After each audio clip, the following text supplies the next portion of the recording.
और वहीं दिल्ली विधानसभा चुनाव के लिए आम आदमी पार्टी और बीजेपी जमीन पर तैयारियों में जुटी हुई है। आम आदमी पार्टी सवाल पूछ रही है कि दिल्ली में बीजेपी का चेहरा आखिर कौन है, तो वहीं बीजेपी इस बार बिना चेहरे के मैदान में उतरने की तैयारी में है।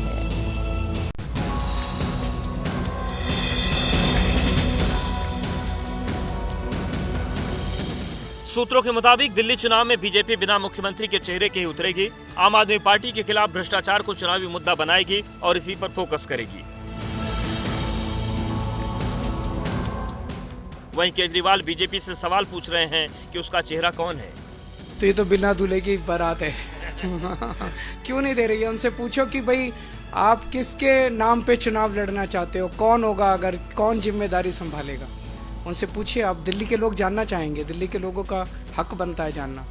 आप केजरीवाल वर्सेस कौन के जरिए अपने चुनावी कैंपेन को धार दे रही है। इस नैरेटिव का फायदा केजरीवाल को पिछले चुनाव में मिल चुका है। भाजपा के पास फेस है ही नहीं, दूल्हा कौन है भाजपा बताए तो सही।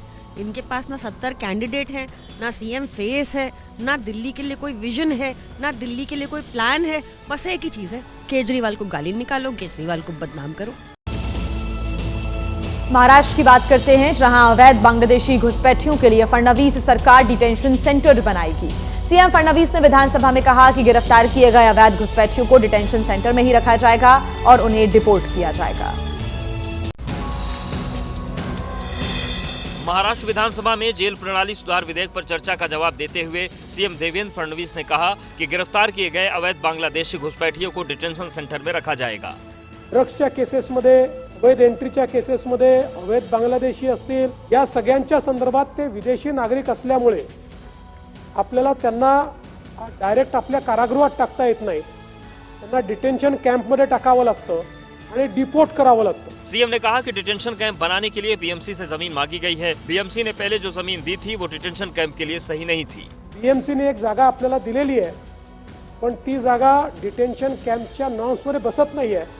पण दुसरी जागा आपण मागितली आहे। बीएमसीने त्या ठिकाणी तशी जागा देण्याच्या संदर्भात आपल्याला सांगितलेलं आहे। त्यामुळे लवकरच मुंबईमध्ये एक चांगलं डिटेंशन सेंटर हे देखील आपण तयार करू। महाराष्ट्र सरकार पहले ही कह चुकी है कि सूबे में रह रहे अवैध घुसपैठियों की पहचान करेगी और उन्हें डिपोर्ट करेगी। बात बिहार की, जहां एनडीए ने विधानसभा चुनाव की तैयारियां शुरू कर दी है। चुनावी तैयारियों पर चर्चा के लिए जेडीयू प्रदेश अध्यक्ष के घर एनडीए के नेताओं की बैठक हुई और बैठक के बाद एनडीए के नेताओं ने कहा कि नीतीश कुमार के नेतृत्व में गठबंधन चुनाव लड़ेगा।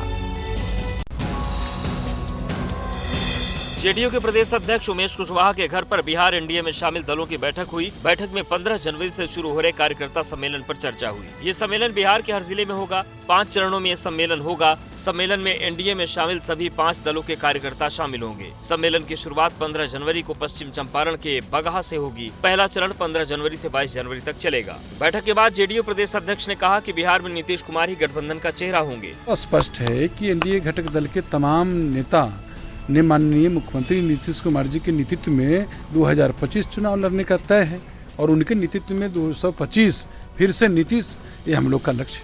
चंद दिन पहले ही गृह मंत्री अमित शाह ने कहा था कि बिहार में चुनाव बाद सीएम तय होगा। हालांकि एनडीए की बैठक के बाद बिहार बीजेपी के नेताओं ने भी कहा कि नीतीश ही गठबंधन का चेहरा है। माननीय नीतीश कुमार जी के नेतृत्व में 2025 का विधानसभा चुनाव लड़ा जाएगा और हमारा चेहरा नीतीश कुमार जी है और हम लोग एनडीए गठबंधन दल नीतीश कुमार जी के नेतृत्व में चुनाव लड़ेंगे। कांग्रेस कार्यकर्ता प्रभात पांडे की मौत की जांच कर रही यूपी पुलिस ने लखनऊ में कांग्रेस कार्यालय के कमरा नंबर 30 को सील कर दिया है। पुलिस ने अजय राय समेत दूसरे कांग्रेस के नेताओं को बयान दर्ज कराने के लिए नोटिस भी भेज दिया है। प्रभात पांडे की मौत की जांच कर रही पुलिस की टीम लखनऊ में कांग्रेस ऑफिस पहुंची। कांग्रेस दफ्तर के जिस कमरे में प्रभात पांडे बेसुध मिले थे, उस कमरे की पुलिस ने फिर जांच पड़ताल की। पुलिस ने कांग्रेस कार्यालय में मौजूद केयरटेकर समेत अन्य लोगों से पूछताछ की। साथ ही कांग्रेस दफ्तर के सीसीटीवी को भी चेक किया। जांच के बाद पुलिस ने कमरे को फिर सील कर दिया। पुलिस ने कांग्रेस के प्रदेश अध्यक्ष अजय राय समेत अन्य कांग्रेस कार्यकर्ताओं के बयान दर्ज कराने के लिए नोटिस जारी किया है। हमारी तरफ से पूरा सहयोग है, पूर्ण हम सहयोग कर रहे हैं। ये किसी के दबाव में आकर, सरकार के दबाव में आकर कोई भी ऐसी चीज न कही जाए जिससे उस पूरे घटनाक्रम को या कोई उसका दूसरा रूप दिया जाए। उत्तर प्रदेश के मुख्यमंत्री योगी आदित्यनाथ ने अयोध्या में बीजेपी पदाधिकारियों के साथ मंथन किया। बैठक में सीएम ने पार्टी पदाधिकारियों को मिल्कीपुर विधानसभा सीट पर होने वाले उपचुनाव में जीत का मंत्र दिया।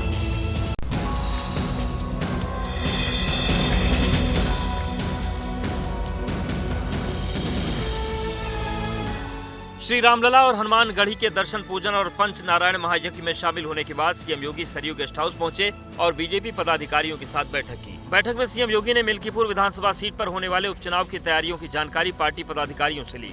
पार्टी कार्यकर्ताओं को जीत का मंत्र देते हुए सीएम ने कहा कि कुंदरकी और कटहरी का चुनाव बीजेपी जीत सकती है तो कोई भी चुनाव जीता जा सकता है। बैठक में सीएम योगी ने बूथ मैनेजमेंट पर जोर दिया। सीएम ने पार्टी पदाधिकारियों को वोटर लिस्ट पर फोकस करने को कहा। सीएम ने कहा कि पार्टी पदाधिकारी मतदाताओं की पहचान करें और 100% वोटिंग सुनिश्चित करें। सीएम ने कहा कि बीजेपी के सभी मोर्चों के सम्मेलन किए जाएं, सम्मेलन के जरिए कार्यकर्ताओं को सक्रिय किया जाए।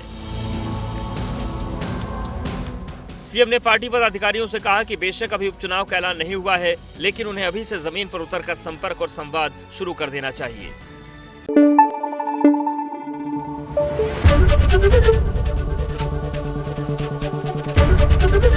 एबीपी न्यूज आपको रखे आगे।